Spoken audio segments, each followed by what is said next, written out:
इस कार्यक्रम के पुण्यार्चक हैं श्री रतन लाल जी, श्रीमती राजप्रभा, अशोक, ममता, आदित्य, रिद्धिमा, आकाश एवं विशाल सेठी कोलकाता, श्री सुनील जी, श्रीमती आशा जी, विक्की, श्रेया, सिद्ध एवं अद्विता, हैदराबाद। माता पिता श्रीमान रूपचंद जी, कमला जैन, दिनेश जैन, रेखा जैन, दिवेश जैन, दिशा जैन, गंगवाल परिवार, प्रवासी मुंबई, निवासी ब्यावर। ये सम्यक्ताचरण है। स्वरूपाचरण में वो स्वयं रास्ता बनाता है और स्वयं रास्ते में वो चरण करता है, किसी के आदेश में नहीं रहता। स्वरूप में जब स्थित होता है तो ना वहाँ आगम रहता है, ना गुरु रहते हैं, ना शास्त्र रहता है। वो मात्र जो अनुभूति है उसमें स्थिर हो जाता है। जैसे अग्नि गर्म होती है, गुरु ने कहा ये सम्यक्ताचरण चालित है। अग्नि गर्म है, ये स्वरूपाचरण चालित है। अग्नि गर्म होती है, ये सम्यक्ताचरण चालित है। अग्नि गर्म है, ये स्वरूपाचरण चालित है। 11वें 12वें गुण स्थान में होता है। और जिनसेन स्वामी के अनुसार एक देश सप्तम गुण स्थान से प्रकट हो जाता है। लेकिन सम्यक्ताचरण चारित्र को चारित्र संज्ञा नहीं दी, सम्यक्ताचरण कहा है। कुंद कुंद भगवान ने सबसे पहले ये शब्द का प्रयोग किया अष्टपहड़ में, तो उसमें सम्यक्त का आचरण करना ने देव शास्त्र गुरु की आज्ञा का पालन करना, यही सम्यक्ताचरण चारित्र है। आज्ञा का पालन करना, अपनी तरफ से कुछ नहीं करना। हाँ, आज्ञा का सम्यक्ताचरण चारित्र में अपनी तरफ से कुछ नहीं करना, जो आगम में शास्त्र में जैसा कहा है वैसा ही स्वीकार करना। कहा ना अग्नि गर्म होती है, अनुभव कर रहा है।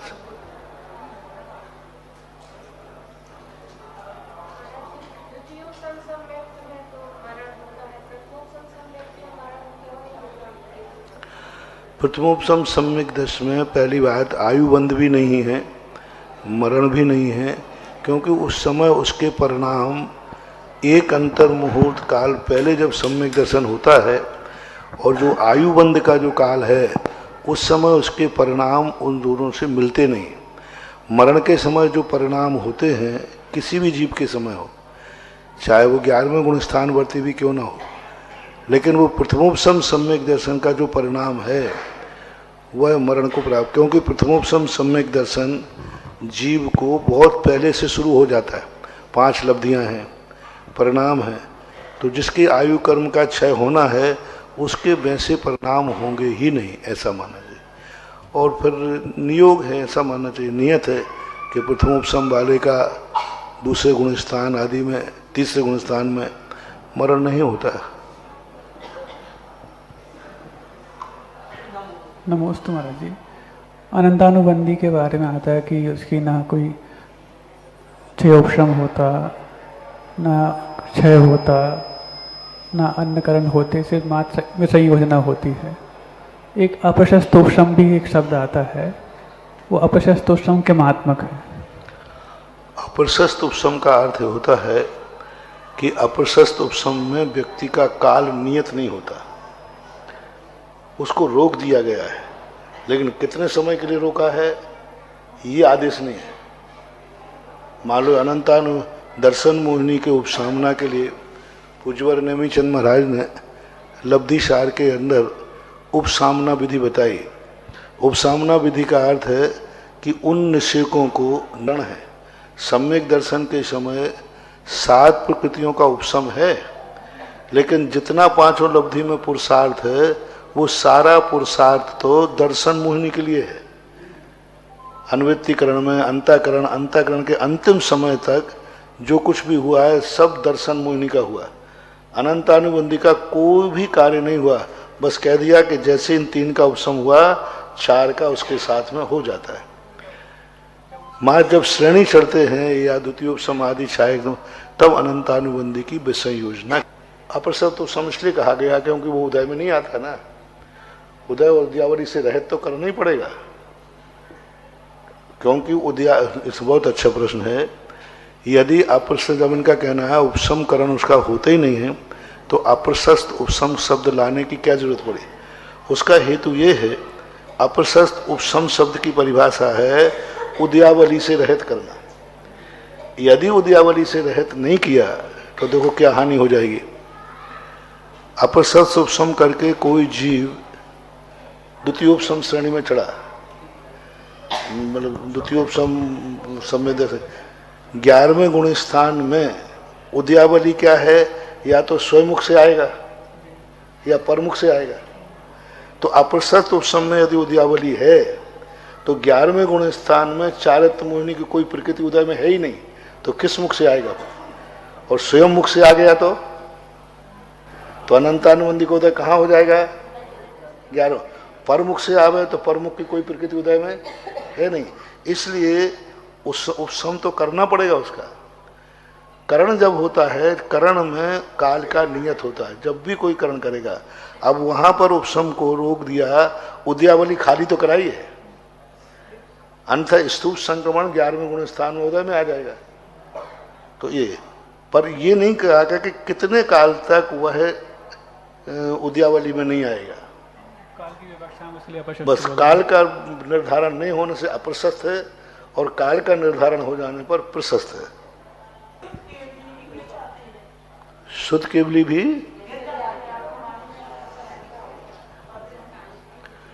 शुद्ध केवली अपने उस जीवन काल में मिथ्यात्व को प्राप्त नहीं होते, क्योंकि द्वादशांग के पाठी जो उस काल में मिथ्यात्व को प्राप्त नहीं होंगे, लेकिन भवांतर में वो अर्धपुद्गल परावर्तन काल के लिए भटक सकते हैं।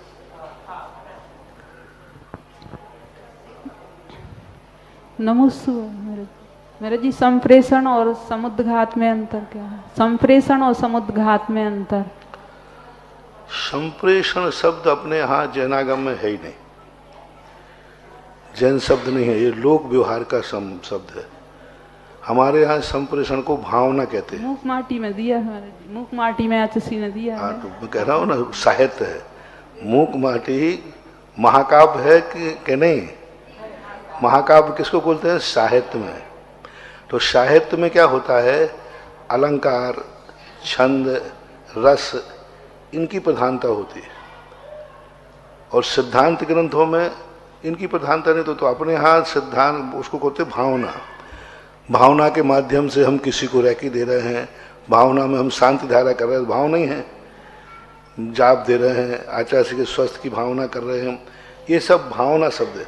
संप्रेषण शब्द अपने जैनागम में नहीं है। और समुद्घात शब्द जो है वो भिन्न वस्तु है, वो किसी के करने से नहीं होता। वैक्रियक समुद्घात छोड़ करके बाकी समुद्घात जो हैं अपने आप होते हैं। आहारक समुद्घात भी है, ये बुद्धिपूर्वक। लेकिन जो कसाय समुद्घात होता है, मारणांक और वेदना समुद्घात होता है, ये बुद्धिपूर्वक नहीं होता, अपने आप होता रहता है और निरंतर चलता रहता है। सर्वार सिद्धि के देव भी कसाय समुद्घात करते हैं। शुक्लेशा है, अभी भी अपना होता है। जैसे हम बोल रहे हैं, किसी को जोर से बोल दिया तो अपने आत्मा के प्रदेश थोड़े से बाहर निकल जाएंगे, तिगुने नहीं निकले। तिगुना तो उत्कृष्ट है, लेकिन जघन्य समुद्घात अपना दिन भर में कई बार होता रहता है। संप्रेषण में आत्मा के प्रदेश नहीं जाएंगे वहां तक? संप्रेषण में हमारे आत्मा के प्रदेश वहां जाते हैं, ऐसा जनागम नहीं है। शरीर को छोड़, शरीर से अधिक विस्तार मात्र मारणांतिक में, वैक्रियक में और आहारक में होता है, और तीनों अभी हमारे साथ नहीं है।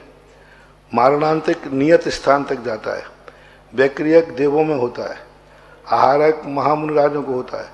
वेदना और कसाय समुद्घात में आत्मा के प्रदेश अपने शरीर से तिगुने प्रमाण ही जाते, चारों तरफ से तिगुने, ऐसे में भी तिगुना, ऐसे में भी तिगुना है। महाराज जी, आहार 64 रिद्धि में आहारक रिद्धि को नहीं लिया है।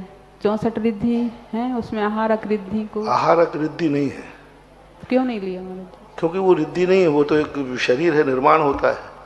रिद्धि जो होती है उसकी पर्याप्तियां नहीं होती। रिद्धि जो है इसी में अलग से एक शक्ति प्रकट होती है। आहारक शक्ति नहीं है, वो तो एक अलग से कर्म की व्यवस्था है। रिद्धियां कर्म नहीं है, आहारक कर्म है। आहारक का बंध होता है। जितने भी रिद्धियां हैं, 64 रिद्धियां, 48 रिद्धियां, ये कर्म के उदय से नहीं होती, कर्म के क्षय उपशम से होती है। और आहारक रिद्धि जो है कर्म के उदय से होती है, कर्म के क्षय उपशम से नहीं होती। और जो कर्म के अधीन होती है वो रिद्धि कैसे हो सकती है? जब आहारक पुतला निकलता है, उसको यदि मोड़ लेना होता है तो उसमें से दूसरा पुतला निकल सकता है? एक बार बस, एक बार। हाँ, एक बार सीधा गया, वहां गया, जब तक उनको केवल मोक्ष हो गया तो उसमें से एक पुतला और निकलेगा। ऐसा पूज्यवर वीरसेन स्वामी महाराज ने लिखा है। और बंदनादि के लिए जाता है तो बंदनादि से 2.5 दीप का अंतर लेंगे कि नंदीश्वर दीप? नहीं जा सकता। भाई दीप आहारक शरीर का गति 45 लाख योजन के अंदर ही है। सारे अकृत्रिम चैत्यालयों की वंदना नहीं करेगा वो, नहीं तो पूरे जितने हैं 8 करोड़ 58 लाख सबके कर ले। महाराज श्री जी नमस्तु। महाराज श्री जी, आपने अभी समुद्र घात का बताया, तो जब केवली भगवान समुद्र घात करते हैं, आयु कर्म की स्थिति कम रहती है और शेष 3 कर्मों की स्थिति ज़्यादा रहती है, तो उनको आयु कर्म के बराबर करने के लिए केवली भगवान समुद्र घात करते हैं। तो इसके लिए साड़ी का उदाहरण दिया है कि साड़ी को फैला देने से जैसे साड़ी जल्दी सूख जाती है, वैसी आत्मा के प्रदेश फैल जाने से कर्म जल्दी वो हो जाता। महाराज जी, साड़ी में तो धूप लगी, हवा लगी, इसलिए साड़ी जल्दी सूख गई।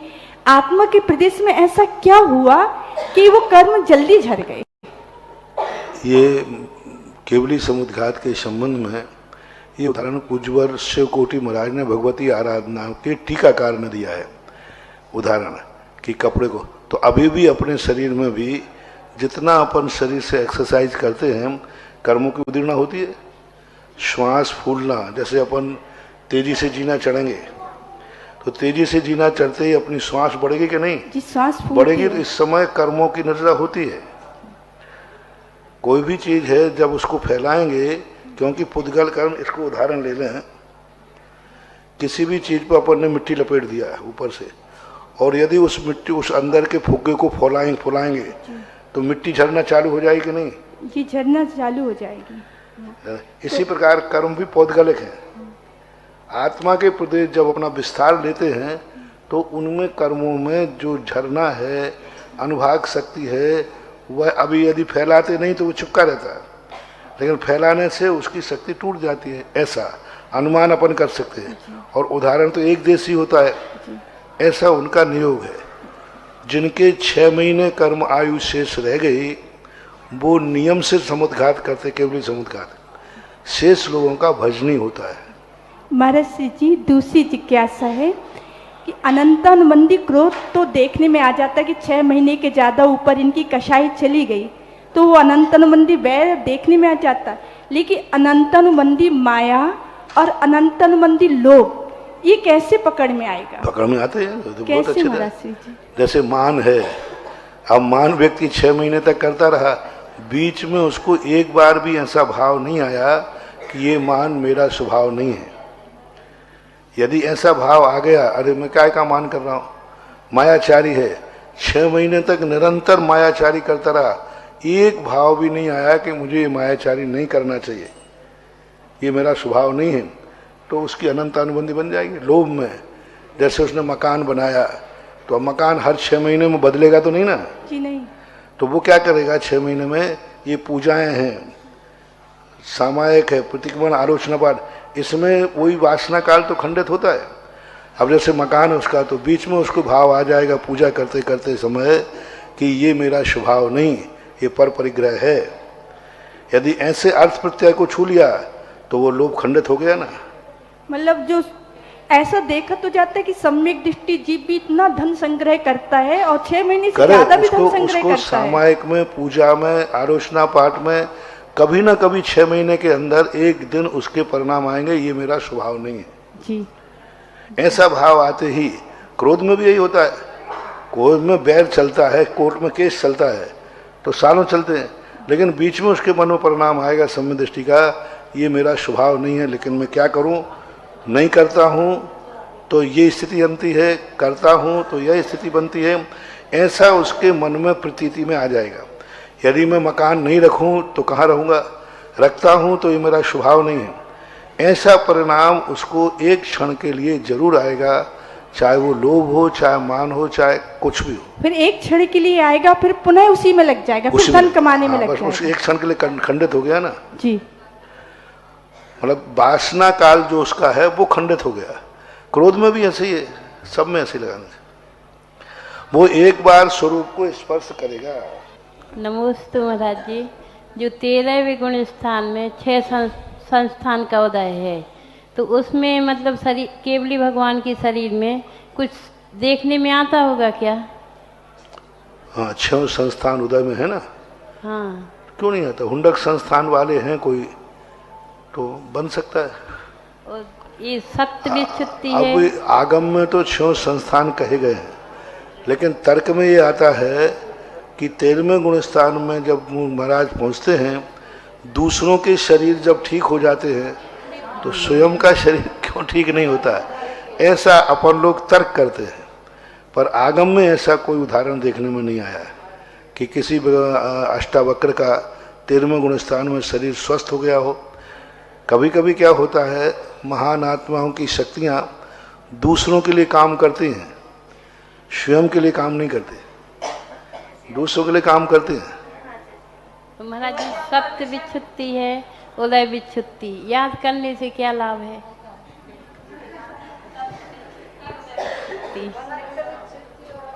क्या करना? एक बोलो। हाँ बोलो। सत्य विच्छुत्ति, उदय विच्छुत्ति, प्रकृतियों की उदय मतलब याद करने से क्या लाभ? बहुत फायदा है। उस समय उसका विपाक विषय धर्म ध्यान जब व्यक्ति करता है, आज हमारे पास विपाक विषय और अपाय विषय धर्म ध्यान के अलावा क्षमता परिणाम का कोई साधन नहीं है। उदय सत्य स्थिति करने से हमें वस्तु स्वरूप पता चलता है। उदय बंद और सत्य के न होने से ही ये 363 मत खड़े हुए, ईश्वर कर्तृत्ववाद हुआ। यदि उदय सत्य बंद का प्रसंग न होता तो ये सारे जितने अन्य मतावलंबी ईश्वर कर्तृत्ववादी हैं। जैन धर्म और बौद्ध को छोड़ करके सभी विश्व के दर्शन ईश्वरवादी हैं, कर्तृत्ववादी हैं, अद्वैतवादी हैं, एको ब्रह्मा द्वितीयो नास्ति। सभी जितने भी दर्शन हैं सभी अद्वैतवादी हैं। क्यों है अद्वैतवादी? क्योंकि उनके पास कर्म सिद्धांत नहीं है। तो कर्म सिद्धांत को पढ़ने से हमारी बुद्धि अद्वैतवाद पर नहीं जाती, कर्तृत्ववाद पर नहीं जाती, और क्षमता परिणाम में आता है, शुद्ध उपयोग के लिए कारण बनता है। महाराज जी, असाता वेदनी कर्म का उदय 13वें गुण स्थान तक है, तो किनका? असाता वेदनी कर्म का उदय 14वें तक, दोनों का है। 14वें तक। तो उसमें कुछ अनुभूति होती होगी क्या? अनुभूति इसलिए नहीं होती कि असाता की उदीर्ण नहीं है, उदय है। सादा सादेरवा 14वें गुण स्थान तक साता का किसी एक का उदय रह सकता है, पूर्व में बंधा हुआ। अनुभव में इसलिए नहीं रहता कि वो भीतरागी है, मोहिनी कर्म का भाव है। जीवन में सद्भावना और दुर्भावना का क्या प्रभाव पड़ता है। अभी जैसे संप्रेषण की बात कही थी ना, एक दूसरे के प्रति बुरे भाव रखने से उसके प्रति परिणामों में उसकी उदीर्णा हो सकती है। उदीर्णा करते हैं भावना। यदि ये नहीं होवे तो ये सारी भावनाएं करना, संसार सब सुखी रहे, ये सब कैसे होगा? तीर्थंकर प्रकृति का बंध होता है तो एकांत नहीं है, लेकिन भावनाओं का प्रभाव रहता है। नमस्ते महाराज जी। भगवान के भावमंडल में किसी भी व्यक्ति के 7 भाव दिखाई देते हैं, 3 भूत के, 3 भविष्य के, 1 वर्तमान का। अब जो तद्भव मोक्षगामी जीव है उसके कितने भाव दिखाई देंगे? उसके नहीं दिखेंगे, भाव नहीं है तो क्या दिखेंगे? तो क्या अतीत के तो 3 ही दिखेंगे, एक वर्तमान, भविष्य जैसे दिखेगा खाली।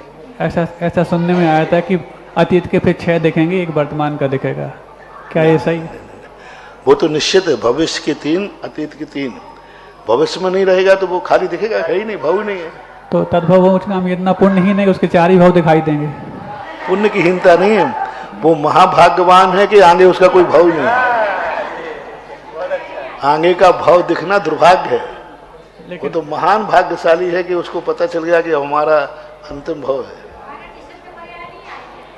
नहीं, क्योंकि वो रूपी नहीं है, रूपी ही दृश्य उसमें आएंगे, अरूपी नहीं आएगा। आत्मा नहीं दिखेगी, शरीर से युक्त है तो ही दिखेगा, आत्मा नहीं दिखती। नमोस्तु महाराज जी। और औदारिक शरीर से युक्त परिणाम ही दिखेंगे। औदारिक, वैक्रियक, आहार के 3 9 कर्म होते हैं, विग्रहगति नहीं दिखेगी समोषण में। कार्बन शरीर और जो औदारिक शरीर, तेजस शरीर हैं, ये हमारी इंद्रियों के विषय नहीं हैं। चाहे भावमंडल हो, चाहे कोई भी शक्ति हो, कार्बन और तेजस शरीर को अपनी आंखें नहीं देख सकते। यदि उसमें झलक जाएगा विग्रहगति तो कार्बन शरीर आंखों का विषय हो जाएगा कि नहीं? कार्बन निरुपभोग मंत्यम, हाँ निरुपभोग, वो आंखों का विषय हो ही नहीं सकता। नमोस्तु महाराज जी। निधत्ति और निकाचित कर्म पुण्य और पाप दोनों प्रकृति में होते हैं? दोनों में होते हैं। पुण्य में कैसे? पुण्य में भी जैसे तीर्थंकर प्रकृति आदि है, इसमें निधत्त निकाचित बना होता है। कई पुण्य ऐसे होते हैं जिनको व्यक्ति छोड़ना चाहता है लेकिन नहीं छोड़ पाता। ऐसा कहीं आया है, ध्यान नहीं है, सुदर्शन चरित्र में कहीं है कि जब सुदर्शन चरित्र के पिता श्री दीक्षा लेने लगे तो सुदर्शन कहते हैं कि मेरे भी परिणाम हो रहे हैं, पर मैं दीक्षा लेना चाह रहा हूं, लेने का भाव है, पर ले क्यों नहीं रहा हूं। तो उस समय जो मुनिराज थे, जो उनके पिताजी को दीक्षा दे रहे थे, उन्होंने कहा तुम्हारे पुण्य में निधत्त निकाचितता पड़ी हुई है, जब तक वो पुण्य का तुम उपयोग नहीं करोगे तब तक तुम्हारे लिए भाव होते हुए भी तुम दीक्षा नहीं ले पाओगे। नहीं, कोई पुण्य नहीं, कोई कर्म नहीं है जो दीक्षा दिलाता हो। धर्म का कोई भी क्रिया पुण्य के उदय से नहीं होती है, कर्म के क्षय उपशम से होती है। मंदिर जाने का भाव कर्म के क्षय उपशम से आएगा। मंदिर खुला नहीं मिलना ये पाप कर्म का उदय है। मंदिर खुला नहीं मिला ये अंतराय कर्म का उदय है। लेकिन मंदिर जाने का जो भाव आया ये क्षय उपशम भाव। कोई अपन कहते गुरु के पास जाने का भाव क्षय उपशम भाव है। गुरु का दर्शन मिलना क्षय उपशम है, लेकिन नहीं मिलना अंतराय कर्म है।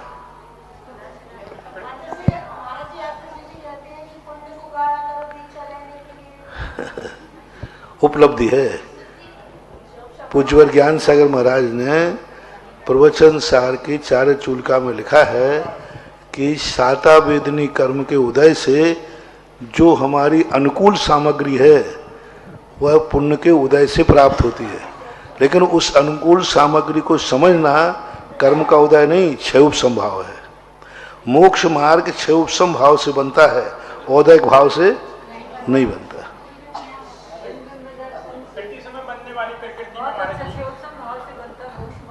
तो बनेगा ही नहीं किसी भी हालत में। कोई कर्म ऐसा नहीं है जिससे मोक्ष मार्ग बनता हो, चाहे सम्यक दर्शन हो, ज्ञान हो, चारित्र हो। मंदिर जाने का भाव भी आया तो ये क्षय उपशम भाव से आएगा। हाँ, मंदिर नहीं खुला मिलना ये अपने कर्म का उदय है। नमोस्तु महाराज जी। अप्रतिष्ठित बीतरागी प्रतिमा को साक्षी मान करके कोई संलेखना आदि ग्रहण करता है तो सम्यक्तता को प्राप्त हो जाता है? पहली बात तो अविरत सम्य दृष्टि की संलेखना होती ही नहीं, स्पष्ट रूप से निषेध किया। क्योंकि संलेखना एक व्रत है और व्रत जो है 12 व्रतों के बाद है। तो जब तक वो 12 व्रत नहीं लेगा तब तक संलेखना नहीं होती। संलेखना पंचम गुणस्थान व्रती की ही होती है। क्योंकि बाल पंडित मरण, अज्ञान चौथे गुणस्थान का तो बाल मरण है, और मिथ्या दृष्टि का बाल मरण है, और देश वृत्ति का बाल पंडित मरण, और मुनिराज का पंडित मरण है, और भगवान का पंडित मरण। तो उनका नहीं है, अविरत की हो ही नहीं सकती।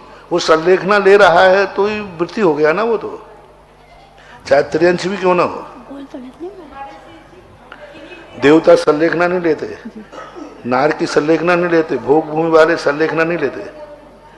मालूम है कि हमारी 6 महीने बाद मृत्यु होना है तो भी उनकी संलेखना नहीं होगी। नमोस्तु महाराज जी।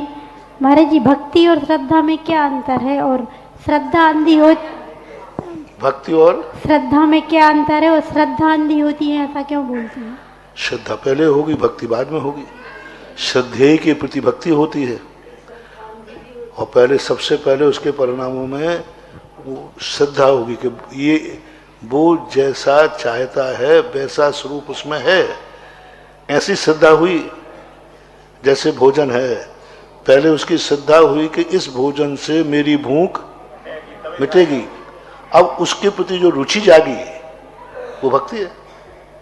दवाई का पहले निर्णय हुआ, ये दवाई मेरी बीमारी को ठीक करेगी, फिर उस दवाई के प्रति रुचि जागी, उसकी रुचि जागी, उसके आदर किया, सम्मान किया, उसको बड़े व्यवस्थित ढंग से खाया, ये सब भक्ति है। तो श्रद्धा कारण है, भक्ति कार्य है। महाराज जी नमोस्तु। अष्ट प्रवचन मात्रिका और जो आचार वस्तु कहते हैं उसमें अंतर क्या है?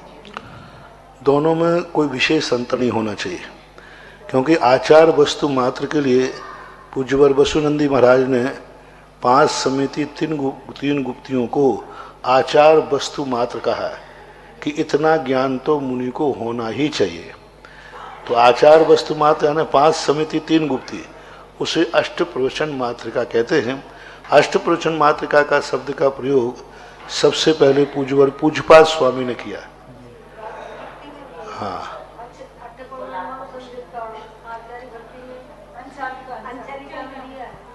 अंचलिका में आया हो पर सिद्धा, हाँ अंचलिका में भी कहीं आया है, लेकिन विशेष रूप से जो 12वें गुणस्थान आदि में कहा ना पूज्यपाद स्वामी ने। महाराज श्री जी नमोस्तु। किन्हीं मुनिराज पर यदि उपसर्ग के माध्यम से उनके हाथ को नष्ट कर दिया जाए और यदि उनको केवल ज्ञान की प्राप्ति होती है तो उनके हाथ वापस आकार में आ जाएंगे क्या?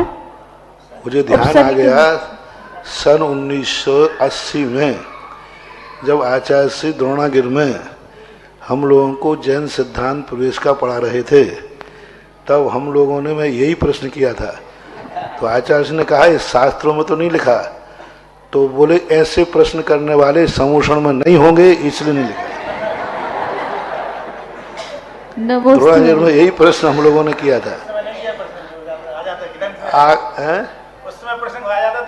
ग्रंथ आ जाता है, आगम में नहीं है वचन। अब जैसे अपन ने कहा ना, अपन तर्क से कहते हैं दूसरों के हाथ पैर आ जाते हैं, अंधे को आंखें आ जाती हैं, तो उनके भी आ जाना चाहिए।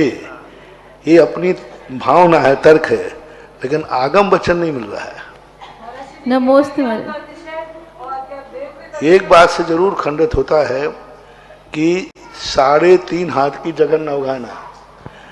यदि किसी ने व्यक्ति को खंडित कर दिया, तो मान लो पैर काट दिए ऊपर का, तो वो तो 3.5 हाथ से कम हो गया आत्मा के प्रदेश, आत्मा के प्रदेश कम हो जाएंगे, तो वो 3.5 हाथ से कम होते नहीं।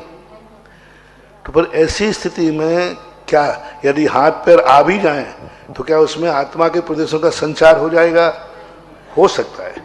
जैसे किडनी वगैरह दूसरे की निकाल के लगा देते हैं, तो उसके आत्मा के प्रदेश नहीं है, लगाने के बाद इसके आत्मा के प्रदेश चल जाएंगे नहीं, फिर इसके आत्मा के प्रदेश चले जाते हैं। अब उससे निकाल के लाए वो तो मर गया, लगने के बाद इसके आत्मा के प्रदेश चले जाते हैं। तो ऐसी व्यवस्था शायद समूषण में हो कि 13वें गुणस्थान में हाथ पैर आ जाए और अभी शरीर नाम कर्म का उदय है, तो आत्मा के प्रदेशों का संचार हो सकता है, पर आगम वचन नहीं होने से अपन निर्णय नहीं कर सकते। नमोस्ते महाराज जी। नमोस्ते महाराज जी। जो 169 महापुरुष होते हैं वो सभी सम्यक्त्व के साथ जन्म लेते हैं कि मिथ्यात्व के साथ भी? सम्यक का कोई नियम नहीं हो, सम्यक दर्शन के साथ का कोई नियम नहीं है कि भाई सम्यक। तीर्थंकर का मात्र सम्यक दर्शन का उल्लेख है, बाकी शेष सलाह का पुरुषों का सम्यक दर्शन नियामक नहीं बताया। नमोस्तु महाराज जी। सर्वार्थ सिद्धि में कषाय समुद्घात और वेदना समुद्घात किस प्रकार से?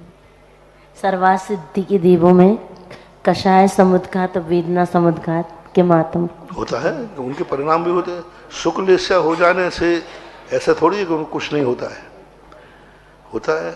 कषाय समुद्घात है। अब वो किमान, जैसे हमने कहा ना, अपन बोल रहे हैं, इस समय अपन ने थोड़ा जोर से बोला तो अपने आत्मा के प्रदेश थोड़े से बाहर निकल जाते हैं, फिर चले जाते हैं, तो उनके भी परिणाम तो चलते रहते हैं। वेदना समुद्घात शरीर तो वेदना समुद्घात उनका तत्व संबंधी होता हो, ये संबंध भाव आते हो, देखो मैं थोड़ा सा पुरुषार्थ और कर लेता, मोक्ष आ जाता, कैसा परिणाम रुक गया कि मैं यहाँ रह गया, ऐसी कोई वेदना उनको होती हो। अशुभ वेदना से थोड़ी समुद्घात, शुभ वेदना में भी, शुभ संकलेश में भी वेदना समुद्घात होता है। शुभ संकलेश, मैंने ऐसा क्यों नहीं किया, मैं कहाँ गलती कर गया, ऐसा भाव उनको आ सकता है। नकुल और सहदेव को आ गया होगा। 5 पांडवों में 3 पांडव तो मोक्ष चलेगा, 2 तो उनको वहां बैठे बैठे पश्चाताप हो रहा होगा। नमोस्तु महाराज जी। 12 सभाएं रहती हैं समोसरण में, उनमें सभी जीवों के लिए सम्यक्त रहता है, तो यहाँ जाके हो जाता है कि वहाँ के निकलने के बाद भी मिथ्या दृष्टि रहते हैं। पूज्यवर यति विश्वाचार्य महाराज ने तिलोय परिणति में दोनों मतों का संग्रह किया है। एक मत का संग्रह किया उन्होंने कि वहाँ सम्यक दृष्टि जीव ही जाते हैं। जो अभव्य कूट बना हुआ है, 8वां कोटे के बाद जो श्री मंडप आता ना, वहाँ अभव्य, वहाँ स्तूप बने हुए हैं, उन स्तूपों के बाहर अभव्य स्थान है। अभव्य समोषण में जाता है, मान स्तंभ पार कर जाता है। हाँ, 12 सभाओं में नहीं जाएगा, वहाँ पर चारों तरफ वो स्तूप बने हुए हैं, उनके अंदर नहीं प्रवेश करेगा, तो वो वहीं पर जाकर रुक जाते पर उन्होंने ये, कोई आचार्य ऐसा मानते हैं कि ये जीव अनंतों बार समोषण में गया तो भी सम्यक को प्राप्त नहीं हुआ, ऐसा उन्होंने संग्रह किया है। नमस्ते महाराज जी। भव्य और अभव्य की पहचान क्या है महाराज जी? अभव्य जीव की पहचान क्या है? नमस्ते महाराज, अभव्य जीव की पहचान क्या है? मैं कह दूं तुम अभव्य हो तो क्या बात? नहीं बोलो, रोना आ गया? हाँ, तो भव्य हो बस। अभव्य जीव समोषण में जा सकता है। आचार्य ज्ञान सागर महाराज ने कहीं संकेत किया है कि अभव्य व्यक्ति को अभव्य कहने पर उसको अभव्यत्व की फीलिंग नहीं होती, और भव्य को यदि कोई अभव्य कह दे तो फीलिंग हो जाती है, तो सब भव्य हैं। इसलिए आज पक्का हो गया, ये तो भव्य है। महाराज जी, अभव्य जीव समोषण में जा सकता है? नहीं, 12 सभाओं में कहा ना, जो स्तूप है उनके अंदर अभव्य कूट है, जो स्तूप के बाहर, कूट यानी कोई अलग से स्थान नहीं है, उसके आगे नहीं, उन स्तूपों की चकाचौंध उसको सहन नहीं होती। नमोस्तु महाराज जी। महाराज जी, मेरा प्रश्न है कि राजुल का जीव अभी कहाँ पर है? जैसे सीता का जीव होता है। नमोस्तु महाराज जी। महाराज, राजुल का जीव अभी कहाँ पर है? जैसे सीता का जीव है, प्रति इंद्र बना है दीक्षा लेने के बाद में, वैसे राजुल का जीव वर्तमान में कहाँ है? ये तो पक्का है, स्वर्गों में है, लेकिन आगे उसका क्या है? नहीं मिला इसका। नमस्ते। तीर्थंकरों के किसी भी दीक्षा लेने के बाद उनके परिवार के किसी भी सदस्य के संबंध में कोई उल्लेख आगम में नहीं मिल रहा है। तीर्थंकरों के माता पिता कहाँ जाते हैं, कौन माता पिता कहाँ गए, दिगंबरों में, श्वेतांबर में तो है, उनकी पत्नियों के जैसे ऋषभदेव की नंदा सुनंदा थे, इनका कहाँ अवतरण हुआ, कहाँ गए, तो इसका कोई उल्लेख शास्त्रों में नहीं मिल रहा है। नमस्ते महाराज जी। हाँ, जोर से बोलो। नमस्ते महाराज जी। हमारा एक प्रश्न है कि हम भगवान के सामने बैठते हैं, तो जो भगवान के पास बैठते हैं तो आकर्षित एकदम उसमें चमत्कार होता है कि भक्ति में चमत्कार होता है? देखो, सबके प्रभाव होते हैं, कुछ शक्तियाँ ऐसी होती है वहाँ बैठने मात्र से परिणामों में विशुद्धि आती है, वो शक्ति अलग होती है, और जो अपनी भक्ति से आती है वो अलग होती है।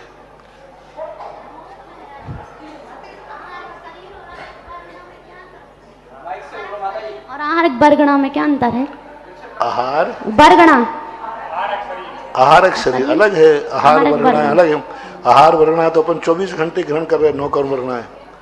जब शरीर बनता है 24 घंटे अपने आहार वर्णाएं ग्रहण करते हैं, आहार पर्याप्ति होती है। आहार, ओम शांति। आहार वर्गणाएं आहार पर्याप्ति नाम कर्म के उदय से ग्रहण की जाती, और आहारक शरीर अलग से नाम कर्म है। आहारक शरीर नाम कर्म का उदय बंद है, उसी को होगा। तो दोनों कर्म अलग अलग हैं। आहार पर्याप्ति से आहार वर्गणा और आहारक शरीर नाम कर्म से आहारक शरीर। नमोस्तु महाराज जी। मुनिराज से अधिक निर्जरा अनंतानुबंधी की विषय योजना करने वाले की होती है? नहीं, मुनिराज की बात कहो तो मुनिराज तो श्रेणी में भी चढ़ते हैं, और छपक श्रेणी है। वृत्ति के बाद आया ना विषय योजना का संख्या तो आया है। तो मुनिराज 6ठे 7वें गुण स्थान होते हैं। आप ये कहो 6ठे 7वें गुण, प्रमत्त अप्रमत्त की बात है तो अनंत अनुबंधी विषय योजक की ज्यादा है। और मुनिराज की सामान्य कहो तो मुनिराज तो श्रेणी में भी होते हैं, 11वें गुण स्थान वर्ती भी है। नमोस्तु महाराज जी। मुक्तागर में जब 6ठे गुण 7वें गुण स्थान वर्ती से ज्यादा निर्जरा अनंत अनुबंधी विषय योजक की है, जो चतुर्थ गुण स्थान वर्ती भी हो सकता है। सिद्धि में आया है सएव च, उन्हीं जीव की होती है। सएव सएव शब्द आया है सर्वार्थ सिद्धि ग्रंथ में, उससे हाँ उन्हीं की होती क्रम से। मुनिराज ही करें तो नहीं वो टीका में आया है। कोई प्रसंग होगा उससे नहीं तो ये व्यवस्था बनेगी नहीं। फिर वो यदि सबकी बनेंगे तो अविरत सम्यक दृष्टि से लिया उन्होंने। श्रावक जो है वह मुनिराज, फिर श्रावक कैसे बनेंगे? श्रावक वृताया ना, तो फिर मुनिराज में कैसे घटाओगे? यदि उसी की मानोगे तो श्रावक ही, जब मुनिराज श्रावक बनेंगे तब, मुनिराज जब देश संयमी बनेंगे तब।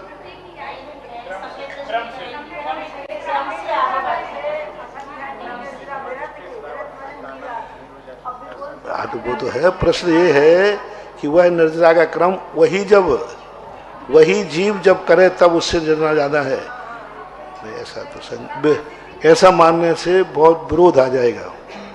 नमस्ते महाराज जी। मुक्ताग्रह में आचार्य का चातुर्मास हो रहा था, हम लोग ब्रह्मचारिणी थे। उस समय एक दिन आचार्य ने पहाड़ की ओर देखते हुए कहा था कि ये यहाँ पर कितने भव्य जीव यूं घूम रहे हैं। तो उस समय प्रश्न समझ में नहीं आ रहा है। मुक्ताग्रह चातुर्मास के समय हम लोग, तो आचार्य ने कहा था देखो कितने भव्य जीव विग्रह गति में आ रहा जाता, हरियाली को देख करके कहा था।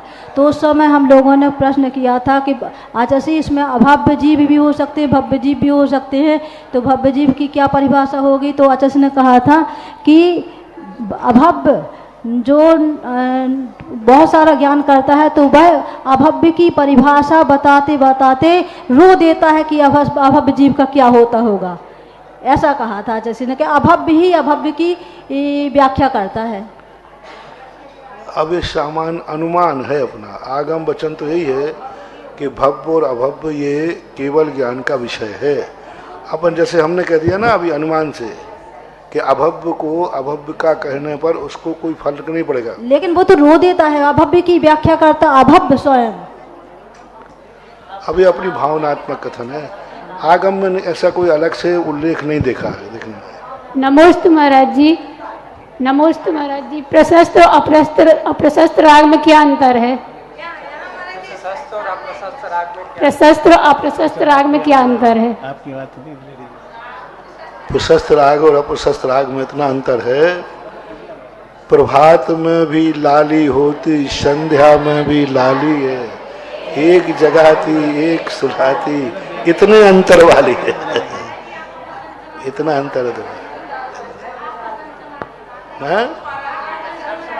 हाँ सुना दिया। राम टेक में सुनाया था। राम टेक नमोस्तु महाराज जी। नमोस्तु महाराज जी।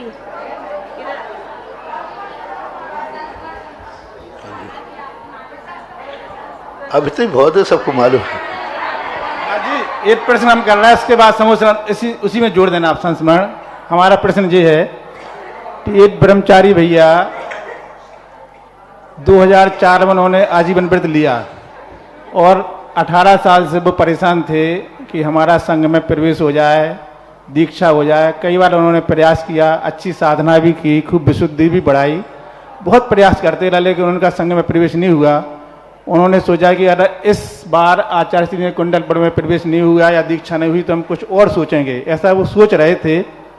और उनके सामने सामने नए ब्रह्मचारियों की भर्ती होने लगी और उनकी भर्ती फिर भी नहीं हुई। और 2 दिन पहले वो आपके चरणों में आए और बहुत दूर बैठे थे, तो उन्होंने तखत के ऊपर चढ़ करके आपके चरण छुए और आपने उनके सिर पर हाथ रख दिया।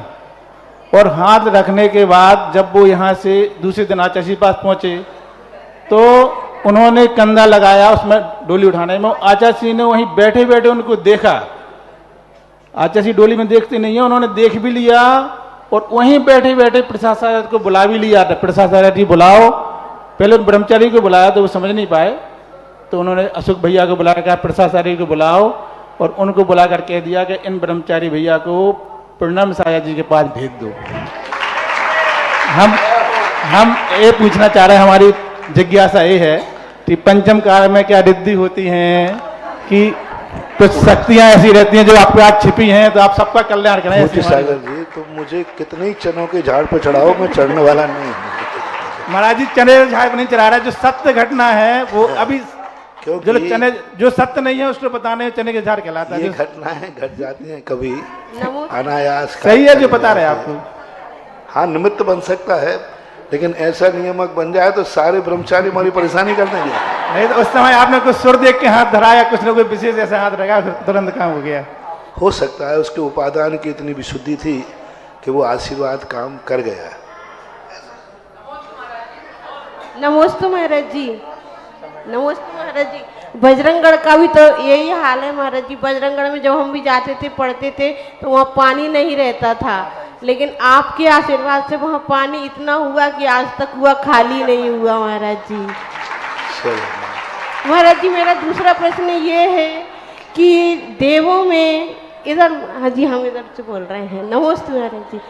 कि जो देव लोग होते हैं उनके शरीर, उनकी आंखें नहीं पलक झपकती हैं देवों के शरीर, देवों की, लेकिन जब वो किसी के मनुष्य शरीर में प्रवेश कर जाते हैं तो क्या उनकी आंखें मनुष्य की झपकती कि नहीं झपकती? वो जैसा चाहे वैसा करेगा। अच्छा, वो देव जैसा चाहेगा वैसा करेगा। यदि वो झपकाना चाहेगा तो झपकती रहेंगी, बंद करना चाहे तो बंद कर सकता है।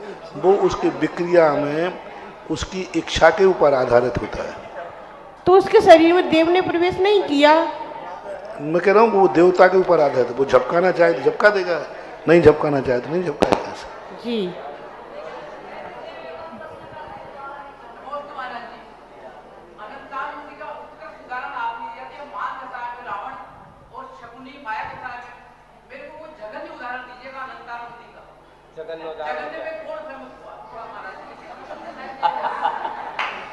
जघन्य उदाहरण आ गया कि जघन्य उदाहरण में कोई ऐसे जघन्य उदाहरण तो मिल नहीं पाए। हमारे शास्त्रों में आया है कि एक जीव पूज्यवर वीरसेन स्वामी महाराज ने धवला की 5वीं पुस्तक में जब अंतर प्रूपणा का कथन किया, उन्होंने लिखा कि एक मुनिराज 11वें गुणस्थान से गिर कर के नीचे आए और सबसे जघन्य काल के लिए मिथ्यात्व में पहुँचे और सबसे जघन्य काल व्यतीत करके पुनः जा करके 11 श्रेणी चढ़े और उतर करके छपक श्रेणी कर करके मोक्ष चले गए।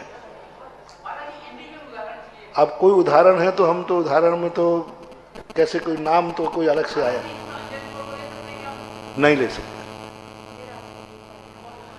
उदाहरण नाम से नहीं मिलता, लेकिन आगम कथन है। नमस्ते महाराज जी। पिछले 4-5 दिनों में आपकी जिज्ञासा समाधान में हम सबको समाधान सुनने का सौभाग्य मिला और एक विशेष बात इसमें हमने पाई कि आप जब भी किन्हीं आचार्य महाराज का नाम लेते हैं पूज्यवर शब्द उपयोग करते हैं। ये पूज्यवर शब्द आपको इतना प्रिय है कि आज आपके साथ पूज्य सागर महाराज जी विहार करने जा रहे हैं।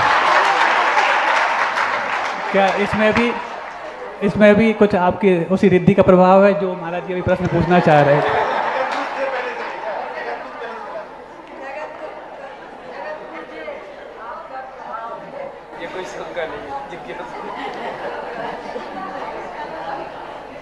संस्मरण सुनाएंगे। नमस्ते महाराज जी।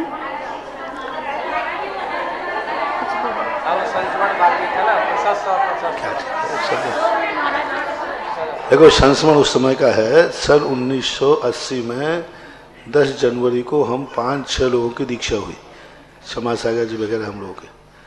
उस समय हम लोग कोई ज़्यादा जानते नहीं थे, बिल्कुल अज्ञानी थे।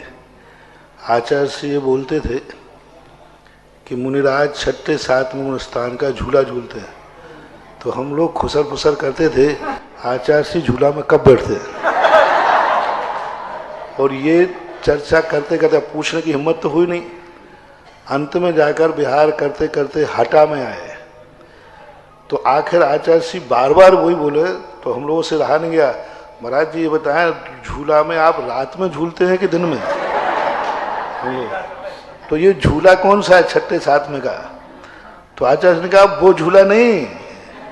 फिर मतलब अब इससे अंदाज लगा लो कि हम लोग कितने बुद्धू थे। तो उस समय दीक्षा के समय एक पंडित जी ने आकर कहा, महाराज दीक्षा हो गई? तो हम लोग सब वहीं एक मंदिर में बैठे थे, 7 नंबर मंदिर है ना नैनागिर का, आचार्य जी 11 नंबर में बैठे थे, हम लोग सब इकट्ठे एक ही मंदिर में बैठे थे। तो हम लोग कहे तुम्हें दिख नहीं रहा कि दीक्षा तो लेके आएगा? दीक्षा तो हुई है। नहीं, पूछ रहा हूँ हुई कि नहीं? तो मैंने कहा हो गई। क्या पाया, क्या खोया? तो बस ये प्रश्न उन्होंने कह दिया विद्वान ने। उधर परिवार की आज्ञा में चलते थे, यहाँ गुरु की आज्ञा में। वहाँ परिवार का डर था, यहाँ गुरु का डर है। वहाँ कहीं कुछ करना है तो परिवार से पूछते थे, माँ बाप से, यहाँ गुरु से पूछोगे। माँ व्यक्ति बदला है, कार्य तो नहीं बदला। भय तो ज्यों का त्यों है। अब हम लोग जवाब नहीं दे पाए कि बात तो सही है कि भय तो आज भी है, उस समय भय तो था ही। भाई कोई काम करना, चलो आचार्य से पूछ लो, आचार्य से का डर है। उधर घर में माँ बाप का डर रहता है। तो हम लोग कोई जवाब नहीं दे पाए। बोले बताओ क्या अंतर है? तो कुछ नहीं, आहार के बाद की घटना थी। सामयिक के बाद हम लोग फिर आचार्य के पास गए। आचार्य से बताएं, हम यही कोई सब कर दिया कि हम लोगों ने क्या छोड़ा क्या पाया। वहाँ इसका ये करते थे, वहाँ ये बंधन था, यहाँ आपका बंधन है, आपका है। तो आचार्य तुरंत समझ बोले कोई पंडित जी तो नहीं आए थे? तो हमने कहा हाँ पंडित जी आए थे। तो आचार्य ने कहा देखो हम ज़्यादा तो कुछ नहीं, तुम लोग समझदार हो जिसे समझ जाओ, दोनों कार्य एक समान है। यहाँ भी भय है और वहाँ भी, यहाँ भी आज्ञा वहाँ भी। फिर आचार्य ने कहा प्रभात में भी लाली होती, लालिमा होती है, और संध्या में लाली होती है। वो राग अंधेरा लाता है और ये राग उजेला लाता है। उस समय आचार्य ने ये 2 पंक्ति सुनाई थी, प्रभात में भी लाली होती। अब उतने के बाद तो हम लोगों में दम आ गई। फिर उन पंडित जी को ढूंढते रहे, वो मिले ही नहीं। तो फिर आचार्य ने कहा ये पंडित लोग आग लगा के भाग जाते हैं। अब पंडित जी कभी कोई आए तो बोला मत करो उनसे, मौन रखा करो, इशारे से कह दो। बहुत बढ़िया है, अब ध्यान रखेंगे। ये सही सही। अब पंडित जी आते नहीं, डर के मारे आप। हाँ, अब तो आ जाए तो बता दो क्या है। नमोस्तु महाराज जी। हिम्मन महाहिम्मन ये 6 कुलाचल हैं, इनके ऊपर भोग भूमि कर्म भूमि क्या व्यवस्था रहती है? इनके ऊपर भोग भूमि कहलाती है। भोग भूमि त्रियंश रहते हैं, त्रियंशों के स्थान हैं। हिम्मन महाहिम्मन आदि जो हैं कुलाचलों के ऊपर त्रियंशों के वास होते हैं और वहाँ पर घास होती है। ये सब क्योंकि जितनी नदियाँ हैं ये सब भोग भूमि पहाड़ों से ही निकलती हैं। गंगा सिंधु नदी जो है, जो ऊपर तालाब है, उसमें भोग भूमि की व्यवस्था है और वहाँ से निकल, उसमें विकलत्रय नहीं होते। जब वो गंगा कर्म भूमि में आती है तब विकलत्रयों की उत्पत्ति हो जाती है। सीता सीतोदा नदी भी भोग भूमि के तालाब में रहती है, तब विकलत्रय नहीं उसमें। और जब वो कर्म भूमि बहती है और जब वो वहाँ भोग भूमि, सब भोग, जितने पर्वत हैं सब पर्वतों में कोई भी पर्वत कर्म भूमि की अवस्था में नहीं है। कर्म उन पर्वतों के नीचे कर्म भूमि है, पहाड़ों के ऊपर कर्म भूमि नहीं है।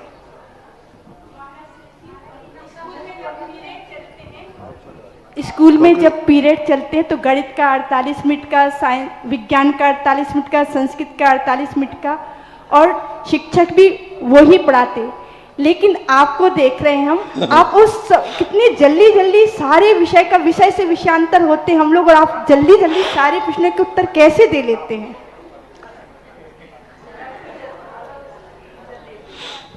कोई आचार्य सिंह ने हमें कोई घुट्टी पिलाई होगी? गुरु, मैंने पहले ही बता दिया, बुद्धू था, गुरु ने कुछ ऐसा दिया कि वो अभी ये बताते, एक ब्रह्मचारी का नाम बुद्धू था, उसका नाम आचार्य सिंह ने बौद्धिक कर दिया, तो हम बुद्धुओं को आचार्य सिंह ने बौद्धिक कर दिया। प्रभात में लाली होने का कारण क्या है? दोनों एक समान लाली दिखती है। जब सूर्य उगता है तब भी बादल लाल हो जाते हैं, तो क्यों? जब डूबता है, सनराइज और सनसेट जी, तो सनराइज भी एक सही है और सनसेट भी एक सही है, लेकिन एक लालिमा अंधे को रात को बुलाती है। जो पारिवारिक राग है संसार का, वो अंधेरे के बुलाने वाला है, और जो प्रभात काल का जो पंचपरमिष्टि से राग है, वो उजेले को लाता है। ऐसा राग दोनों है, प्रशस्त और अप्रशस्त मान लो, यूं मान लो। लालिमा होने का कारण, सैद्धांतिक भाषा में प्रशस्त और अप्रशस्त। लालिमा होने का कारण क्या है? हाँ, निश्चित पर ऐसा देखो, आगम में तो ऐसा कोई मिला नहीं, लेकिन ऐसा कहते हैं कि जो निषद पर्वत है, वे दोनों शाम को वो निषद पर्वत के इस तरफ पहुंच जाता है और उधर, तो उसकी लालिमा के कारण ये लाल होता है, लेकिन ऐसा कोई आगम में स्पष्ट वचन नहीं मिल रहा है, कहते मात्र। तो उसकी आभा पड़ती है किरणों से, पढ़ सकते।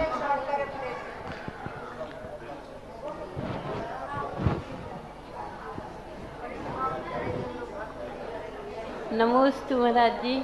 जो पंचमेरु है वहाँ पर भोग भूमि है कि कर्म भूमि है? कहाँ पे? पंचमेरु, सुदर्शन मेरु है। पांचों मेरु में गजदंत हैं और उनके बीच में देवकुरु उत्तर कुरु है। यहाँ पर 2 भोग भूमि है, वहाँ पर 4 भोग भूमि है। जो पर्वतों के ऊपर सुदर्शन मेरु है, उस पंचमेरु में कर्म भूमि। सारे जितने पंचमेरु हैं, ये सभी पंचमेरु कर्म भूमि में आते हैं, और यहाँ कर्म भूमि की व्यवस्था है पूरी। और जो गजदंत हैं 2-2, उनके बीच में भोग भूमि है, लेकिन मेरु पर्वत में जो चैत्यालय हैं, वो सब कर्म भूमि के अंतर्गत। पांचों मेरु पर्वत पर अनेक चैत्यालय बने हुए हैं। सुदर्शन मेरु में अनेक चैत्यालय बने हुए हैं। 16 पर्वत, अनेक नहीं है, 20 चैत्यालय बताते हैं। 16 तो हैं, 16 और गजदंत नहीं, इसके अलावा अनेक चैत्यालय वहाँ पर सुदर्शन मेरु में बने हुए हैं। अब ऐसा एकदम नहीं कह सकता।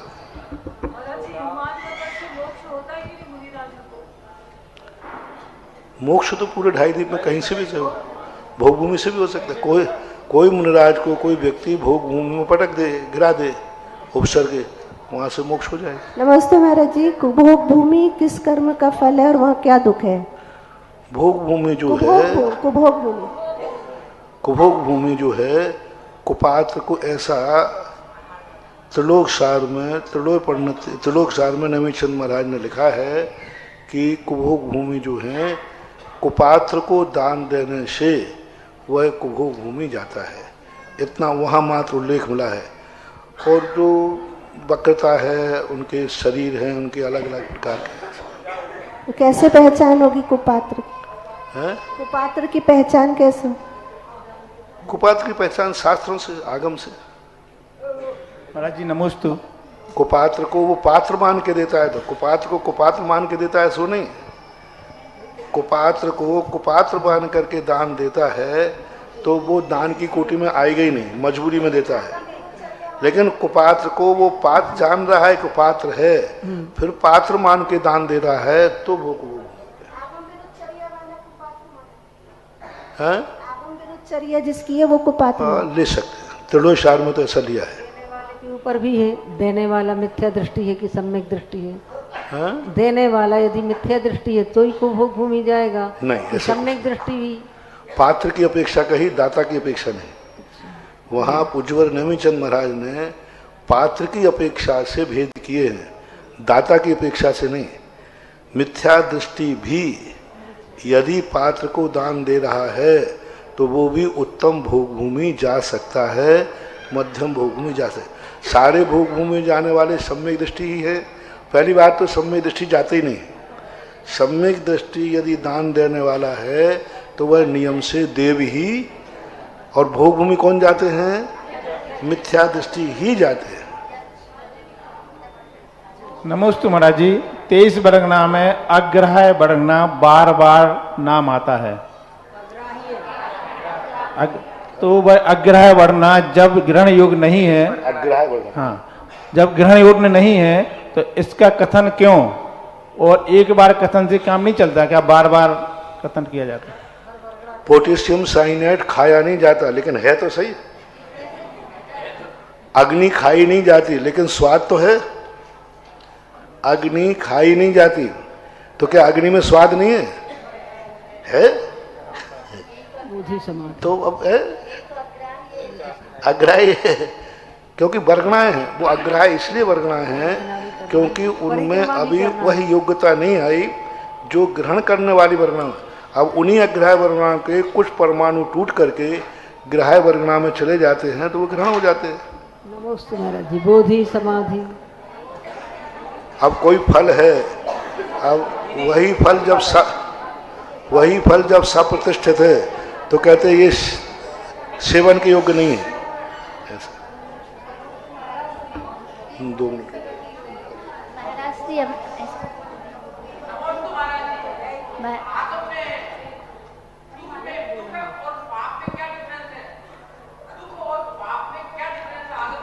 दुख में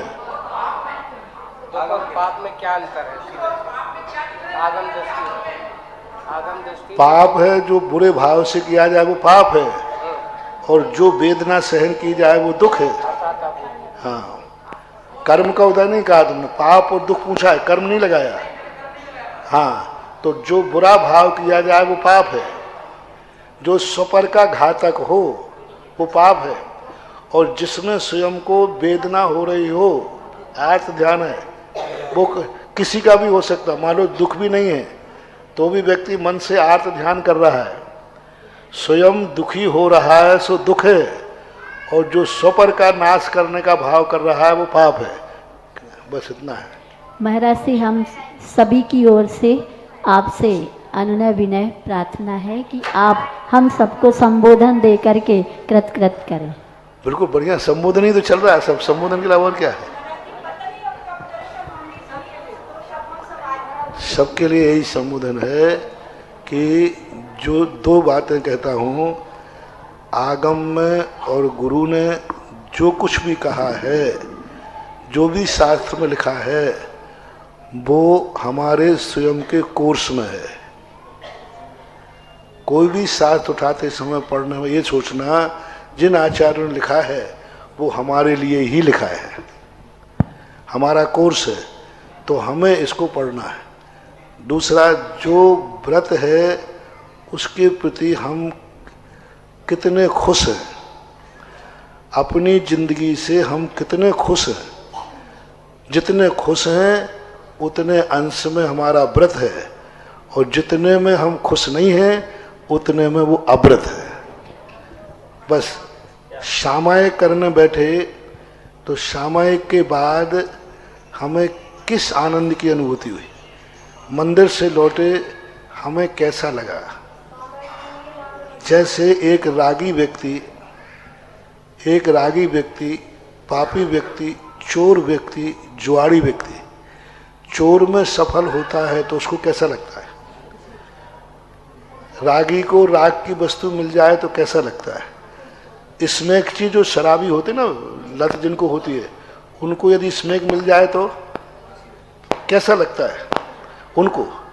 तो इसी प्रकार अपन को जो कुछ भी अपने धर्म के निमित्त मिलते हैं तो हमें ये बात पकड़ना चाहिए कैसा लग रहा है। सामायिक से उठने के बाद कुछ ऐसा लगा, कम से कम 1 घंटे में धन्य हो गया, कम से कम वचन भी नहीं बोलना पड़े, यहाँ वहाँ की बातें नहीं करना पड़े, हो में हो गया। आज कोई चीज़ का त्याग किया तो त्याग करने के बाद हमें अवभाग्य की अनुभूति होना चाहिए। व्रत से कल्याण नहीं है, उस व्रत लेने के बाद अवभाग्य, आह्लाद कि मैं धन्य हूं, मैंने कितना पुण्य किया। जैसे भगवान के दर्शन करने कोई जाता है, दर्शन से कर्मों की निजा नहीं है, जाते ही कैसा लगा, अवभाग्य मेरो, बस ये है।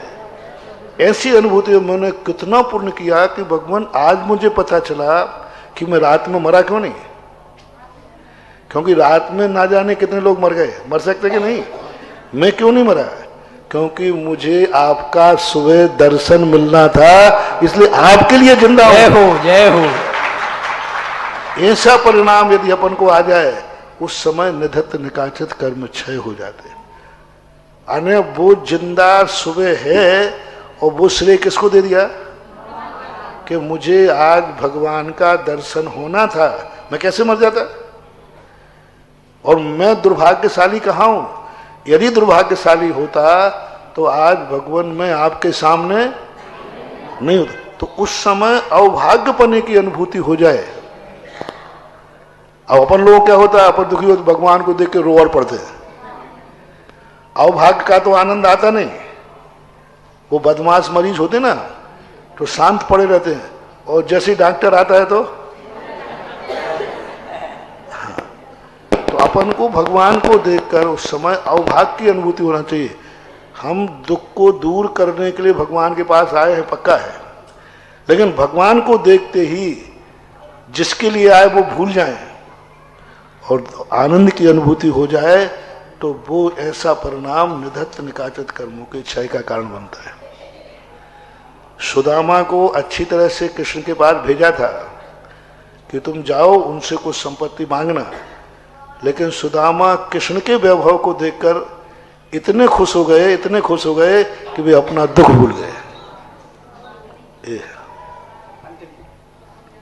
मुनीश्वरी जी, हम लोगों का ऐसा कौन सा अंतराय कर्म का था कि जाते जाते हम आचार्य के दर्शन भी नहीं कर पाए। अब ऐसा कब समय आएगा कि हमें ऐसा आशीर्वाद दो कि उनके दर्शन तीसरे के प्राप्त हो। उनका दर्शन नहीं कर पाना ही हमारे लिए आचार्य श्री के ऊपर अनुग्रह था। उसको बुरा मत मानो। जिस परिस्थिति में वो थे उस पर देखो, हमारे यहाँ एक शास्त्रों में आया है, संलेखना के समय किसी का दर्शन करने जाओ तो उनका मुख देखने का भाव मत करो, पीठ देखो। और उस समय दर्शन कराते हैं छपक निर्यापक लोग, जो जिस समय वो पीठ करके सोते हैं, मुख करके, जैसे आत्मीजन आ गए ना, परिवार के लोग या पहचान के भक्त लोग आ गए, तो उस समय लिखा किस समय दर्शन कराएं, जिस समय छपक कहीं उसको देख के राग भाव न जाग जाए, दुख भाव न जाग जाए। तो उस समय ये मत सोचो मैंने क्या पाप किया कि मुंह नहीं देख पाया। नहीं, उस समय अपना अनुग्रह यही है कि देखो आचार्य से जिस समय परिस्थिति थी उस समय किसके भावना नहीं होते कि आचार्य से पास जावे, बोलो। पर उनकी अनुकूलता किसमें है, अब हम सब भीड़ कर ले तो अपनी भावना है कि हम आचार्य के पास रहें कमरे में, समझना भावना क्या है, अपन कमरे में, और उनकी अनुकूलता किसमें है। तो अपन को क्या करना चाहिए। अब अपन उस समय कहें मैंने कौन से पाप किए कि महाराज के कमरे में भी नहीं जा सकता। नहीं, उस समय अपन भाग्यशाली हैं, इतने भाग्यशाली हैं कि हम गुरु को अनुकूलता बनाने में सफल हो रहे हैं। जय हो, जय हो। अभी लॉकडाउन के समय हमने कहा था जो साधु और साधुओं को नहीं छुएगा वो एक मुनि की रक्षा करने का पुण्य पाएगा, और जो साधु साध्वी को छुएगा वो एक मुनि को मरने का पाप पाएगा। क्योंकि वो कोरोना है ना, तो हो जाए तो नहीं छूना ही पुण्य है। तो दुर्भाग्य नहीं, उस समय परिस्थितियां तो देखो क्या थी, अपन सब घेर लेते तो उनके मन में आता कोई बात नहीं। देखो आचार्य श्री को अंतरंग से वो हमारे हैं और अपन उनके हैं, बस यही भाग्य है। महावीर भगवान की जय। बोलो आचार्य गुरु विद्यासागर जी महाराज की जय। उपलब्धि शिव शोक सिद्धि।